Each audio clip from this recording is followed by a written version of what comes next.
നീ ഒന്നുകൂടി പറയൂ എന്ന് പറയുമ്പോൾ എങ്ങനെ പറയും? രാജൻ ഒന്നുകൂടി പറഞ്ഞു, അതായത് രാജൻ വീണ്ടും പറഞ്ഞു എന്നെങ്ങനെ പറയും? രാജൻ താനി മറക്ക. നീ എന്തിനാണ് വീണ്ടും പറഞ്ഞത്? താനി മറക്ക. വീണ്ടും പറഞ്ഞത് ഞാനല്ല.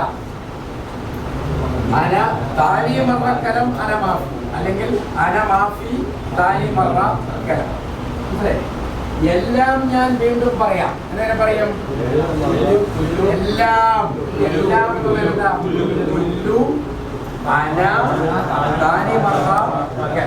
എല്ലാം ഞാൻ വീണ്ടും പറയാം. വീണ്ടും പറഞ്ഞത് എത്ര എത്ര ഞാൻ വീണ്ടും പറഞ്ഞു? കം കം മറ, അല്ലെങ്കിൽ കം അന താനി മറക്കലം. ഇതാ അപ്പൊ താനി മറയാണ് നമ്മുടെ വിഷയം. താനി മറ എന്ന് പറഞ്ഞാൽ, അപ്പൊ ഇത് അറബിയിലും കൂടി കേട്ടോ, അറബിയിലും കൂടിയാണ്.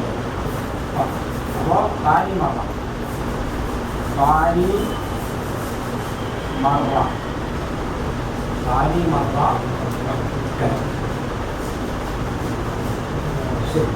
അപ്പോ താനി മറ. അപ്പൊ താനി എന്ന് പറഞ്ഞ താനിയാണ് വേറെ എന്നുള്ള അർത്ഥത്തിലുള്ളത്. അപ്പൊ താനി മറക്കലം.